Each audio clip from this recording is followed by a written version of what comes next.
দর্শক, গতকালকে হঠাৎ করেই বিএনপি নেতা মির্জা আব্বাস অসুস্থ হয়ে পড়েন এবং অসুস্থ হয়ে তাকে যখন হাসপাতালে নেওয়া হয় এরপরে একের পর এক খারাপ খবর আসতে শুরু করে।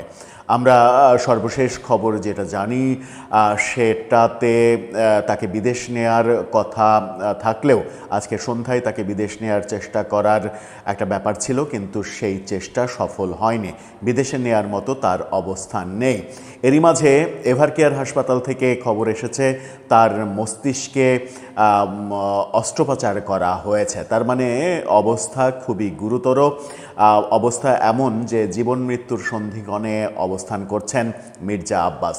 কিন্তু সবথেকে বড় আলোচনা হচ্ছে যে মির্জা আব্বাস যদি ব্রেন স্ট্রোক করে থাকেন, মস্তিষ্কে রক্তক্ষরণ যদি হয়ে থাকে, তাহলে তার মানসিক অবস্থা এই পর্যায়ে নিয়ে গেল কারা? গত নির্বাচনে সবথেকে বেশি মানসিক বিপর্যয়কর অবস্থার মধ্যে তাকে ফেলে দেয়া হয়েছিল। নির্বাচনের পরেও সেই যাত্রা থেমে থাকেনি। এমনকি ইফতার পার্টিতে ওই তথাকথিত নেতারা ইফতার পার্টিতে তাকে গালাগালি পর্যন্ত করেছেন অশ্লীল ভাষায়। অনেকে এই মির্জা আব্বাসের হঠাৎ গুরুতর অসুস্থ হয়ে যাওয়া এবং জীবন মৃত্যুর সন্ধিক্ষণে চলে যাওয়ার ব্যাপারটাতে দায়ী করছেন বিশেষ করে এনসিপি নেতাদের, নাসিরুদ্দিন পাটোয়ারি গংদের। কিন্তু হাসপাতালে ভর্তি হওয়ার পরেও কি তাদের কার্যক্রম থেমে আছে? হাসপাতালে ভর্তি হওয়ার পরেও সামাজিক যোগাযোগ মাধ্যমে যে সকল পোস্ট দেখা যাচ্ছে, যে সকল পোস্ট ভাইরাল হচ্ছে, তাতে করে মির্জা আব্বাসের যদি কিছু হয়ে যায় তাহলেও কি বিএনপি চুপ করে থাকবে, ছাত্রদল চুপ করে থাকবে, নাকি এই ব্যাপারে কোনো প্রতিক্রিয়া দেখাবে? কি হচ্ছে আদতে? আমরা কি সত্যিকার অর্থেই একটা সুস্থ সমাজে বসবাস করছি? মির্জা আব্বাসকে প্রধানমন্ত্রী তারেক রহমানও দেখতে গেছেন।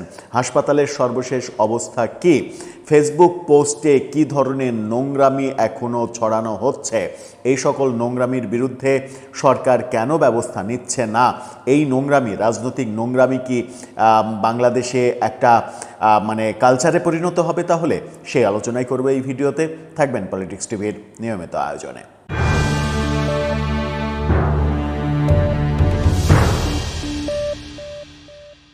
দর্শক, বলছিলাম বিএনপি নেতা, ঢাকা ৮ আসনের সংসদ সদস্য এবং প্রধানমন্ত্রীর রাজনৈতিক উপদেষ্টা মির্জা আব্বাস, তাকে মন্ত্রী পদমর্যাদায় প্রধানমন্ত্রীর রাজনৈতিক উপদেষ্টা করা হয়েছে। তিনি এভার কেয়ারে এবং নিউজ 24 বলছে যে তার মস্তিষ্কে অস্ত্রোপচার করার প্রয়োজন হয়েছে এবং সেইটা করার কারণ তার অবস্থার অবনতি হয়েছে। তাকে সিঙ্গাপুর নেওয়ার চেষ্টা করা হয়েছিল, কিন্তু সেই চেষ্টা সফল হয়নি।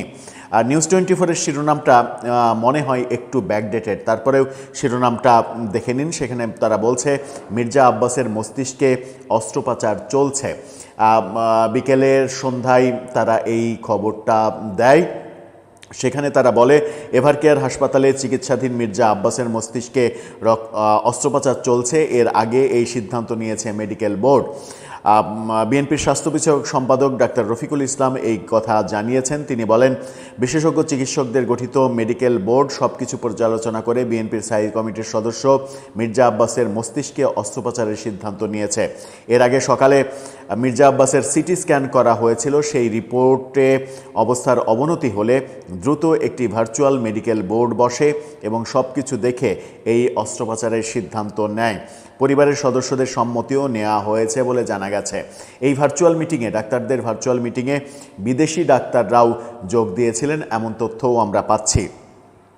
বুধবার অর্থাৎ গতকালকে ইফতারির সময় অসুস্থ হয়ে জ্ঞান হারালে রাজধানীর এভারকেয়ার হাসপাতালে ভর্তি করা হয় প্রধানমন্ত্রীর রাজনৈতিক উপদেষ্টা ও বিএনপির স্থায়ী কমিটির সদস্য মির্জা আব্বাসকে। এই তথ্য যখন নিউজ 24 দিচ্ছে, তখন দৈনিক কালবেলা ভিন্ন শিরোনাম করছে। দৈনিক কালবেলা যেটা বলছে সেটা হচ্ছে যে, তাদের শিরোনামটা দেখে নিন। তারা বলছে মির্জা আব্বাসের অস্ত্রোপচার সম্পন্ন, অর্থাৎ ভালোভাবেই অস্ত্রোপচার সম্পন্ন হয়েছে, এটা কালবেলা বলছে।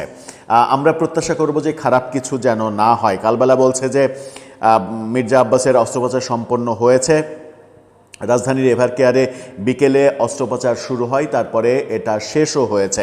তথ্যটি নিশ্চিত করেছেন স্বাস্থ্য বিষয়ক সম্পাদক রফিকুল ইসলাম, অর্থাৎ কালবেলাকে তিনি আপডেট তথ্য দিয়েছেন।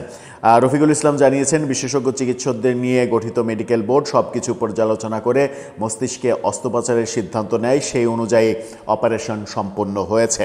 এদিকে মির্জা আব্বাসের এই অবস্থাতে ছুটে গেছেন বর্তমান প্রধানমন্ত্রী তারেক রহমান। তিনি মির্জা আব্বাসের পাশে দাঁড়িয়ে ছিলেন কিছুক্ষণ, সেই ছবিটা আপনারা দেখে নিন। প্রধানমন্ত্রীকে দেখা যাচ্ছে মির্জা আব্বাস আইসিইউতে যেখানে আছেন সেই জায়গায় দাঁড়িয়ে থাকতে। এটা গতকালকে আমরা দেখি যে জামাতের আমিরকেও এই আইসিইউ এর মধ্যে ঢুকে যেতে, কিন্তু এই ব্যাপারগুলো ঠিক হচ্ছে কিনা ডাক্তারই ভালো বুঝবেন, যে মানে এরকম একজন সিরিয়াস রোগীর ক্ষেত্রে সরাসরি আইসিইউতে গেস্ট অ্যালাউ করা উচিত কিনা, কিংবা প্রধানমন্ত্রীও এই দৃষ্টান্ত স্থাপন না করে আইসিইউর বাইরে থেকে তাকে দেখার চেষ্টা করে একটা বার্তা তিনি দিতে পারতেন কিনা। গতকালকে জামাতের আমির তার মানে একাধিক দলবল নিয়ে ঢুকে পড়েছেন, সেখানে গিয়ে মোনাজাত করেছেন। এই কাজগুলো করতে দেয়া ঠিক হচ্ছে কিনা সেটা ডাক্তাররা ভালো বুঝবেন। এদিকে এই ঘটনা যখন চলছে তখন সামাজিক যোগাযোগ মাধ্যমে সবথেকে মানে বেশি আলোচনা চলছে এই ব্যাপারটাকে। সামাজিক যোগাযোগ মাধ্যমে একটি পোস্ট, শুধুমাত্র একটি পোস্ট, অনেক পোস্ট এরকম, মানে এনসিপির নেতা কিনা আমি জানি না, এনসিপির কর্মী কিনা আমি জানি না, তবে এদের সঙ্গে যে নাসিরুদ্দিন পাটোয়ারির সংযোগ রয়েছে, এবং মানে সংযোগ না থাকলেও এক ধরনের এরা যে ওই একই সমর্থক গোষ্ঠী সেটা বোঝা যায়। একটি পোস্ট দেখে নিন, সেখানে আমি মুখে উচ্চারণ করতে পারবো না তিনি কি লিখেছেন। মানে তিনি গালি দিয়ে মির্জা আব্বাসকে বলছেন যে মরে যেতে, মরে গেলে তারা শান্তি পান, মরে গেলে ঢাকা ৮ আসনটা ফাঁকা হয়, ঢাকা ৮ আসনটা ফাঁকা হলে উপনির্বাচন হবে, উপনির্বাচনে নাসিরুদ্দিন পাটোয়ারি আবার নির্বাচন করে সংসদে যাবে, এবং সংসদেও ওই যে ইফতার পার্টিতে মানে দাঁড়িয়ে যে চ বর্গীয় শব্দ এবং ব বর্গীয় শব্দের গালাগালি করেছিলেন টুপি মাথায় দিয়ে, সেগুলো হয়তো সংসদে গিয়েও করবেন।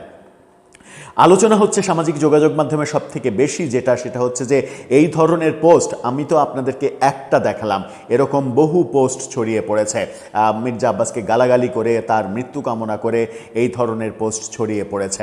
এখন প্রশ্ন হচ্ছে যে এত কিছু হচ্ছে, একটা মানুষকে মানসিকভাবে বিপর্যস্ত করে তাকে মৃত্যুর মুখে ঠেলে দেয়া পর্যন্ত করেও যারা স্বস্তি পাচ্ছে না, যারা মৃত্যু কামনা করছে যে লোকটা মরে গেলেই তারা বাঁচে, তাদের বিরুদ্ধে সরকার নিশ্চুপ, সরকারি দল নিশ্চুপ, সবাই নিশ্চুপ, যেন একটা অসীম ধৈর্য পরীক্ষার খেলায় তারা মত্ত হয়েছেন। আমরা এই ধৈর্য ধারণটাকে যেমন স্বাগত জানাই, তেমনি বাংলাদেশে আইনের শাসন, বিচারের শাসন প্রতিষ্ঠিত করতে হলে এই ধরনের নষ্টামি করার কর্মকাণ্ডে যারা জড়িত রয়েছে তাদের উপযুক্ত শাস্তি হওয়া উচিত, সেটাও মনে করি। এখন বাকি ভাবনাটা সরকারের, তারাই ভালো বুঝবেন যে এই ব্যাপারে কি হবেন। মানে আল্লাহ না করুক যদি মির্জা আব্বাসের নেগেটিভ কিছু হয়ে যায়, যে অবস্থায় তিনি রয়েছেন, মস্তিষ্কে অস্ত্রোপচার করা বাধ্যতামূলক হয়ে গিয়েছিল, সিঙ্গাপুরে তাকে নেওয়া গেল না, এরকম অবস্থায় তার যদি কোনো খারাপ খবর তৈরি হয়, তাহলে এই ফেসবুক পোস্টে যারা তাকে গালাগালি করেছে, যারা তার মৃত্যু কামনা করেছে, দুদিন আগে পর্যন্ত যারা তাকে গালাগালি করেছে, যদিও একটা উদাহরণ নাসিরুদ্দিন পাটোয়ারি তৈরি করেছেন, গতকালকে দেখেছি মির্জা আব্বাস অসুস্থ হওয়ার পরে তিনি ফেসবুকে পোস্ট দিয়ে তার সুস্থতা কামনা করেছেন, সেটা একটা পজিটিভ কালচার। এই পজিটিভ কালচারটা যদি তারা তৈরি করতে না পারে, তাহলে বাংলাদেশের রাজনীতির আকাশে মহা দুর্যোগ অপেক্ষা করছে। দর্শক, আপনার মতামত জানিয়ে লিখতে পারেন আমাদের কমেন্ট বক্সে।